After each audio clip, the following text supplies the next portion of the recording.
ಹೆಚ್ಚಿದ by election ಕಾವು. ಹಾಗಾದ್ರೆ ಏನಂತಾರೆ ದಾವಣಗೆರೆಯ ಮತದಾರರು?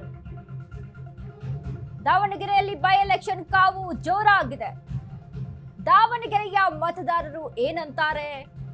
ಶಾಮನೂರು ಕುಟುಂಬದ ವರ್ಚಸ್ಸು ಮುಂದುವರಿಯುತ್ತಾ ಅಥವಾ ಬಹಳ ವರ್ಷಗಳ ನಂತರ ಅಧಿಕಾರ ಚೇಂಜ್ ಆಗುತ್ತಾ?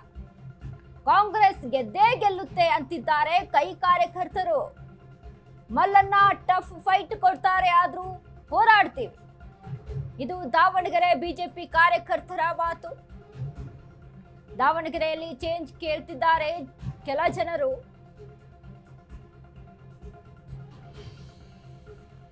ದಾವಣಗೆರೆಯಲ್ಲಿ ಬೈ ಎಲೆಕ್ಷನ್ ಕಾವು ಜೋರಾಗಿ ಇದೆ. ದಾವಣಗೆರೆಯ ಮತದಾರರು ಈಗ ಯಾವ ಪಕ್ಷವನ್ನ ಆಯ್ಕೆ ಮಾಡ್ಕೊಳ್ತಾರೆ, ಯಾರ ಅಧಿಕಾರವನ್ನ ಬಯಸ್ತಾರೆ,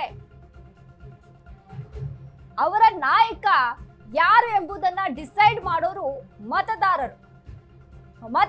ಹಾಗಾದ್ರೆ ಶಾಮನೂರು ಕುಟುಂಬದ ವರ್ಚಸ್ಸನ್ನ ಮುಂದುವರಿಸ್ತಾರಾ ಅಥವಾ ಬಿಜೆಪಿ ಪಕ್ಷಕ್ಕೆ ಅವಕಾಶ ಮಾಡಿಕೊಡ್ತಾರಾ? ಈಗಾಗಲೇ ದಾವಣಗೆರೆಯಲ್ಲಿ ಬೈ ಎಲೆಕ್ಷನ್ ಕಾವು ಹೆಚ್ಚಾಗಿದೆ. ಕಾಂಗ್ರೆಸ್ ಗೆದ್ದೇ ಗೆಲ್ಲುತ್ತೆ ಅಂತ ಹೇಳ್ತಾರೆ ಕೈ ಕಾರ್ಯಕರ್ತರು. ಆದ್ರೆ ಜನ ಏನಾದ್ರೂ ಬದಲಾವಣೆ ಬಯಸ್ತಾ ಇದ್ದಾರಾ? ಇದು ದಾವಣಗೆರೆ ಬಿಜೆಪಿ ಕಾರ್ಯಕರ್ತರ ಮಾತು. ದಾವಣಗೆರೆಯಲ್ಲಿ ಚೇಂಜ್ ಕೇಳ್ತಾ ಇದ್ದಾರೆ ಕೆಲ ಜನರು. ಏನಾಗುತ್ತೆ ಹಾಗಾದ್ರೆ? ಮಲ್ಲನ್ನ ಕೂಡ ಟಫ್ ಫೈಟ್ ಕೊಡ್ತಾರೆ, ಆದ್ರೂ ಹೋರಾಡ್ತೀವಿ. ಇದು ದಾವಣಗೆರೆ ಬಿಜೆಪಿ ಕಾರ್ಯಕರ್ತರ ಮಾತಾಗಿರುವಂತದ್ದು. ಶಾಮನೂರು ಶಿವಶಂಕರಪ್ಪ ಕುಟುಂಬ ಸತತವಾಗಿ 4 ಬಾರಿ ಗೆದ್ದು ದಾವಣಗೆರೆ ದಕ್ಷಿಣ ಕ್ಷೇತ್ರವನ್ನ ತಮ್ಮ ಭದ್ರಕೋಟೆಯಾಗಿ ಇಟ್ಕೊಂಡು ಬಂದಂಥವ್ರು. ಕಾಂಗ್ರೆಸ್ನ ಭದ್ರಕೋಟೆ ಶಾಮನೂರು ಶಿವಶಂಕರಪ್ಪ ಅವರ ಭದ್ರಕೋಟೆ ದಾವಣಗೆರೆ ದಕ್ಷಿಣ ಕ್ಷೇತ್ರ ಅಂತಾನೆ ಕೇಳ್ತಾ ಇದ್ರು. ಬಟ್ ಇಲ್ಲಿ ಏನಾಗುತ್ತೆ? ಜನ ಯಾರನ್ನ ಒಪ್ಕೊಳ್ತಾರೆ? ತೀರ್ಮಾನ ಮಾಡಬೇಕು. ಅಲ್ಲಿ ಏನೋ ಸರಿ ಇಲ್ಲ, ಕಾಂಗ್ರೆಸ್ ಇದು ಎಲ್ಲ. ಅವರು ಈಗೇನೋ ಸ್ವಲ್ಪ ಗೊಂದಲ ಇದೆ. ಅದು ಬಿಜೆಪಿ ಜಮೀರ್ ಅಹಮದ್ ಖಾನ್ ಸಾಹೇಬರು ಮೊನ್ನೆ ಸಿದ್ದರಾಮಯ್ಯ ಬಂದ್ ಮಾತಾಡಿದ್ರೆ ಅದೆಲ್ಲ ಸರಿ ಆಗತ್ತೆ. ಆಗ ಮಾಡ ಏನೋ ಸರಿ ಆಗಲ್ಲ. ಮತ್ ಬಿಜೆಪಿ ಜಮೀರ್ ಅಹಮದ್ ಖಾನ್ ಸಾಹೇಬ್ರು ಇಲ್ಲಿ ಬಂದ್ರೆ ಅಷ್ಟೇ ಕಾಂಗ್ರೆಸ್ ಗೆಲ್ಲೋದು, ಇಲ್ಲದ ಯಾವ ಕಾರಣಕ್ಕೂ ಕಾಂಗ್ರೆಸ್ ಇಲ್ಲಿ ಗೆಲ್ಲಂಗಿಲ್ಲ. ನಮ್ಮ ನಾಯಕರು ಬಿಜೆಪಿ ಜಮೀರ್ ಅಹಮದ್ ಖಾನ್ ಸಾಹೇಬರು ಬಂದು ಇಲ್ಲಿ ಅಲ್ಲಿ ತೀರ್ಮಾನ ಮಾಡಬೇಕು. ಅಲ್ಲಿ ಏನೋ ಸರಿ ಮಾಡಿದ್ಮೇಲೆ ಆಮೇಲೆ ಎಲ್ಲರೂ ನಾವು ಕಾಂಗ್ರೆಸ್ ಓಟ್ ಹಾಕ್ತಿವಿ. ಇಲ್ಲಾಂದ್ರೆ ಬಿಜೆಪಿ ಜಮೀರ್ ಅಹಮದ್ ಖಾನ್ ಸಾಹೇಬ್ ಬಂದ್ ಮಾಡ್ಲಿ ಅಂದ್ರೆ ಬಹಳ ಕಷ್ಟ ಐತಿಲ್ಲ ಕಾಂಗ್ರೆಸ್ಗೆ. ಎಲ್ಲ ಕಾಂಗ್ರೆಸ್ ಇದು ಎಲ್ಲ. ಅವರು ಈಗೇನೋ ಸ್ವಲ್ಪ ಗೊಂದಲ ಇದೆ. ಅದು ಬಿಜೆಪಿ ಜಮೀರ್ ಅಹಮದ್ ಖಾನ್ ಸಾಹೇಬರು ಮೊನ್ನೆ ಸಿದ್ದರಾಮಯ್ಯ ಬಂದ್ ಮಾತಾಡಿದ್ರೆ ಅದೆಲ್ಲ ಸರಿ ಆಗತ್ತೆ. ಆಗ ಮಾಡ ಏನೋ ಸರಿ ಆಗಲ್ಲ. ಮತ್ ಬಿಜೆಪಿ ಜಮೀರ್ ಅಹಮದ್ ಖಾನ್ ಸಾಹೇಬ್ರು ಇಲ್ಲಿ ಬಂದ್ರೆ ಅಷ್ಟೇ ಕಾಂಗ್ರೆಸ್ ಗೆಲ್ಲೋದು, ಇಲ್ಲದ ಯಾವ ಕಾರಣಕ್ಕೂ ಕಾಂಗ್ರೆಸ್ ಇಲ್ಲಿ ಗೆಲ್ಲಂಗಿಲ್ಲ. ನಮ್ಮ ನಾಯಕರು ಬಿಜೆಪಿ ಜಮೀರ್ ಅಹಮದ್ ಖಾನ್ ಸಾಹೇಬರು ಬಂದು ಇಲ್ಲಿ ಅಲ್ಲಿ ತೀರ್ಮಾನ ಮಾಡಬೇಕು. ಅಲ್ಲಿ ಏನೋ ಸರಿ ಮಾಡಿದ್ಮೇಲೆ ಆಮೇಲೆ ಎಲ್ಲರೂ ನಾವು ಕಾಂಗ್ರೆಸ್ ಓಟ್ ಹಾಕ್ತಿವಿ. ಇಲ್ಲಾಂದ್ರೆ ಈ ಸರಿ ದಾವಣಗೆರೆ ದಕ್ಷಿಣ ಶ್ರೀನಿವಾಸ ದಾಸ್ಕರಿಯಪ್ಪನವ್ರು ಗೆಲ್ಬೇಕಂತ ಇಡೀ ದಾವಣಗೆರೆ ಜಿಲ್ಲೆಯಾದ್ಯಂತನೂ ಹೋರಾಟ ಐತೆ. ಶ್ರೀನಿವಾಸ ದಾಸ್ಕರಿಯಪ್ಪನವ್ರು ಗೆದ್ದೇ ಗೆಲ್ತಾರೆ. ಸರಾಸರಿ 50,000 ಮತ ಅಂತರದಿಂದ ಗೆಲ್ತಾರೆ. ಅಭಿವೃದ್ಧಿ ಒಳ್ಳೆ, ಜನ ಸಂಘಟನೆ ಚೆನ್ನಾಗೈತಿ, ಅಭಿವೃದ್ಧಿ ಕಾರ್ಯ ಮಾಡ್ತಾರಂತ ಯುವಕರಿದ್ದಾರೆ. ಪಕ್ಷದಲ್ಲಿ ಚೆನ್ನಾಗಿ ಎಲ್ಲರಲ್ಲಿ ಗುರುತಿಸ್ಕೊಂಡ್ರೆ, ಚೆನ್ನಾಗಿ ಹೋರಾಟ ಮಾಡ್ತಿದ್ದಾರೆ. ಯುವಕರಲ್ಲಿ ಒಳ್ಳೆ ಒಂದು ಇದನ್ನ ಇಟ್ಕೊಂಡ್ರೆ ಮುಂದೆ ಒಳ್ಳೆ ಕೆಲಸ ಅನ್ನೋದು ಹೇಳಿ ಶ್ರೀನಿವಾಸ ದಾಸ್ಕರಿಯಪ್ಪನ ಗೆಲ್ಲಿಸ್ಬೇಕಂತ ಹೇಳಿ ಎಲ್ಲರೂ ಮತದಾರರೆಲ್ಲರೂ ತೀರ್ಮಾನ ಮಾಡಿದ್ದಾರೆ. ಈ ಸರಿ ಶ್ರೀನಿವಾಸ ದಾಸ್ಕರಿಯಪ್ಪನವ್ರು ಗೆಲ್ಬೇಕಂತಾನೆ ಎಲ್ಲರೂ ಉತ್ಸಾಹ ಇತ್ತು. ರ್ಯಾಲಿಯಲ್ಲೇನು ಅದೇ ಉತ್ಸಾಹ. ಇಲ್ಲೇನು ಯಾರು ಹಣ ಆಶಾ ಇದಕ್ಕೆ ಬಂದಲ್ಲಿ ಯಾರು ಎಲ್ಲ. ಆದರೆ ದಕ್ಷಿಣದಲ್ಲಿ 30 ವರ್ಷ ಆದರೂ ಅಭಿವೃದ್ಧಿ ಎಲ್ಲೆಲ್ಲಿ ಆಗಿಲ್ಲ ರೀ. ಹೇಳ್ಬೇಕಪ್ಪ ಅಂದ್ರೆ ಈ ದಾಸ್ಕರಿಯಪ್ಪವ್ರು ಬಂದರೆ ಇಡೀ ಒಟ್ಟು ಅಭಿವೃದ್ಧಿ ಮಾಡ್ತಾರೆ ಅಂತಂದೇಳಿ ಎಲ್ಲರಿಗೂ ಕನಸಿದೆ. ಅದನ್ನು ಅಭಿವೃದ್ಧಿ ಮಾಡಲಿ ಅಂತಂದೇಳಿ ದಾಸ್ಕರಿಯಪ್ಪರಿಗೆ ಓಟ್ ಹಾಕ್ಬೇಕು ಅನ್ನೋದು ಎಲ್ಲರದು ಮನವಿ ಇದೆ, ಎಲ್ಲರದು ಅಭಿಪ್ರಾಯ. ಸ್ವಯಂ ಪ್ರೇರಿತವಾಗಿ ಇಷ್ಟೊಂದು ಜನ ಸೇರಿದ್ದಾರೆ. ಮುಂದಾದರೆ ಅವ್ರು ಒಳ್ಳೆ ಕೆಲಸ ಮಾಡ್ತಾರೆ ಅಂತೇಳಿ ಒಳ್ಳೆ ಯುವಕರು ಇದ್ದಾರೆ, ಚೆನ್ನಾಗಿ ಮಾಡ್ತಿದ್ದಾರೆ. ಈಗ ಶ್ರೀಮಂತರಿಗೂ ಬಡವ್ರ ಮಧ್ಯೆ ಯುದ್ಧ ಇದು. ಆದರೆ ಏನಾದರೂ ಮಾಡಿ ಬರೀ ಅವ್ರ ಕುಟುಂಬಕ್ಕೆ ಬೇಕಂತಂದು ಅವ್ರ ಹೋರಾಟ ಇದೆ. ಇವರೆಲ್ಲ ಸಾಮಾನ್ಯ ಜನರ ಮಧ್ಯೆ ಬೆರೆತಿದ್ದಾರೆ. ಸಾಮಾನ್ಯ ಜನರನ್ನ ಗೆಲ್ಸ್ಬೇಕನ್ನೋ ಉದ್ದೇಶ ಇದೆ.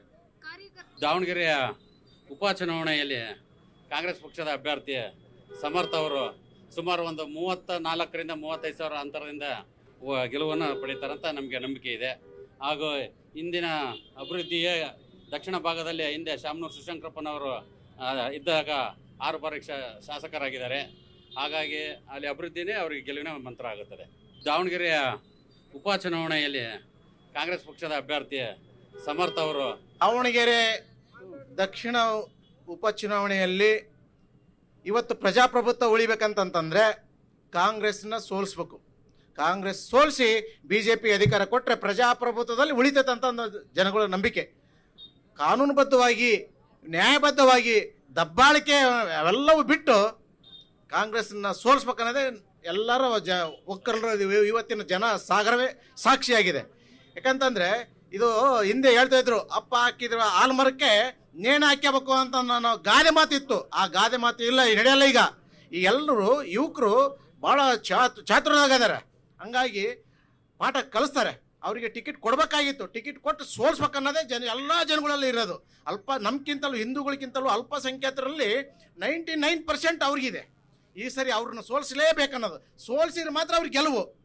ಗೆದ್ದರೆ ಕಾಂಗ್ರೆಸ್ ಗೆದ್ದರೆ ಮತ್ತು ಅವ್ರಿಗೆ ಗೆಲುವಾಗೋದಿಲ್ಲ. ಹಾಗಾಗಿ ಅವರೆಲ್ಲರೂ ಭಾಳ ದಿನಗಳಿಂದ 45ರಿಂದ 50 ವರ್ಷದಿಂದ ಇಟ್ಕೊಂಡ್ರೆ ರೊಚ್ಚು ಈ ಸರಿ ಅವರಿಗೆ ಅವಕಾಶ ಸಿಕ್ಕಿದೆ. ನಮಗೆ ಅನಿಸಿದ ಮಟ್ಟಿಗೆ ಮುಂದಿನ ದಿನಗಳಲ್ಲಿ ಉಪಚುನಾವಣೆಯಲ್ಲಿ ಭಾರತೀಯ ಜನತಾ ಪಕ್ಷದ ಅಭ್ಯರ್ಥಿಯಾದಂಥ ದಾಸಕರಪ್ಪ ಶ್ರೀನಿವಾಸ್ ಅವರು ಅತಿ ಹೆಚ್ಚು ಅಂಕಳಿ ಪಡೆದು ಅವರು ಜಯಬೇರಿ ಬಾರಿಸ್ತಾರಂತಂದೇಳಿ ನಮ್ಮೆಲ್ಲರ ಇವತ್ತಿನ ಜನಸಾಗರವೇ ಸಾಕ್ಷಿ ಅಂತಂದೇಳಿ ನಾವು ಈ ಮೂಲಕ ತಮ್ಮ ಮೂಲಕವಾಗಿ ಜನಗಳಿಗೆ ಒಂದು ಸಂದೇಶ. ಒಬ್ಬ ಸಾಮಾನ್ಯ ಸರಳ ಒಬ್ಬ ಅಮಾಲ್ರ ಮಗ, ಒಬ್ಬ ಬಡವ್ರ ಮಗ, ಭಾರತೀಯ ಜನತಾ ಪಾರ್ಟಿ ರಾಜ್ಯ ಉಪಾಧ್ಯಕ್ಷ ಶ್ರೀನಿವಾಸ್ ದಾಸ್ಕರಿಯಪ್ಪ ಅನ್ನೋ ವ್ಯಕ್ತಿ ಒಬ್ಬ ಅಮಾಲ್ರ ಮಗಂಗೂ ಭಾರತೀಯ ಜನತಾ ಪಾರ್ಟಿ ರಾಷ್ಟ್ರೀಯ ಪಾರ್ಟಿ ಟಿಕೆಟ್ ಕೊಡುತ್ತೆ ಅಂದ್ರೆ ಅದು ಭಾರತೀಯ ಜನತಾ ಪಾರ್ಟಿ ಅಂತ ಹೇಳಿಕೆ ಪ್ರಥಮವಾಗಿ ಇಷ್ಟಪಡ್ತೇನೆ. ಒಬ್ಬ ಅಮಾಲ್ರ ಮಗ T.M.R ಅಂತ ನರೇಂದ್ರ ಮೋದಿ ಇವತ್ತು ಪ್ರಧಾನಮಂತ್ರಿ ಆಗ್ತಾರೆ, ಒಬ್ಬ ಬಾಳೆಹಣ್ಣು ಮರ ಕಾರ್ಪೊರೇಟ್ ಆಗ್ತಾರೆ ಅಂದ್ರೆ ಒಬ್ಬ ಅಮಾಲ್ರ ಮಗನು ಇವತ್ತು ಬಡವ್ರ ಮಗನ ಇವತ್ತು ವಿಧಾನಸೌಧಕ್ಕೆ ಹೋಗ್ತಾನೆ ಅಂತ ಹೇಳಿಕೆ ಇಷ್ಟಪಡ್ತೇನೆ. ಒಬ್ಬ ಸಾಮಾನ್ಯ ಸರಳ ಒಬ್ಬ ಅಮಾಲ್ರ ಮಗ, ಒಬ್ಬ ಬಡವ್ರ ಮಗ, ಭಾರತೀಯ ಜನತಾ ಪಾರ್ಟಿ ರಾಜ್ಯ ಉಪಾಧ್ಯಕ್ಷ ಶ್ರೀನಿವಾಸ್ ದಾಸ್ಕರಿಯಪ್ಪ ಅನ್ನೋ ವ್ಯಕ್ತಿ ಒಬ್ಬ ಅಮಾಲ್ರ ಮಗಂಗೂ ಭಾರತೀಯ ಜನತಾ ಪಾರ್ಟಿ ರಾಷ್ಟ್ರೀಯ ಪಾರ್ಟಿ ಟಿಕೆಟ್ ಕೊಡುತ್ತೆ ಅಂದ್ರೆ ಅದು ಭಾರತೀಯ ಜನತಾ ಪಾರ್ಟಿ ಅಂತ ಹೇಳಿಕೆ ಪ್ರಥಮವಾಗಿ ಇಷ್ಟಪಡ್ತೇನೆ. ಒಬ್ಬ ಅಮಾಲ್ರ ಮಗ T.M.R ಅಂತ ಬರೀ 15 ದಿನಗಳಲ್ಲಿ ಸಕ್ಕರೆ ಕಾಯಿಲೆನ ಕಂಟ್ರೋಲ್ ತರಲಿಕ್ಕೆ ದಿವ್ಯಾಮೃತದಂತೆ ಕೆಲಸ ಮಾಡುತ್ತೆ ಮೆಹಾಟೋನ್. ಕಹಿ ಇಲ್ಲ, ಒಗರಿಲ್ಲ, ಅಥವಾ ಇದರಲ್ಲಿ ರುಚಿ ಇಲ್ದಿರತಕ್ಕಂಥದ್ದಿಲ್ಲ. ಇದರಲ್ಲಿರ್ತಕ್ಕಂತಹ ಆಯುರ್ವೇದಿಕ್ ಅಂಶಗಳು ಸಹಿತ ಪ್ರಧಾನವಾಗಿರ್ತಕ್ಕಂಥದ್ದು ಅರಿಶಿನ, ಬೆಟ್ಟದ ನೆಲ್ಲಿಕಾಯಿ. ಅಂತಹ ಅದ್ಭುತವಾದಂಥ ಗುಣ ಮೆಹಾಟೋನ್ ಅಂತಕ್ಕಂಥದ್ದು.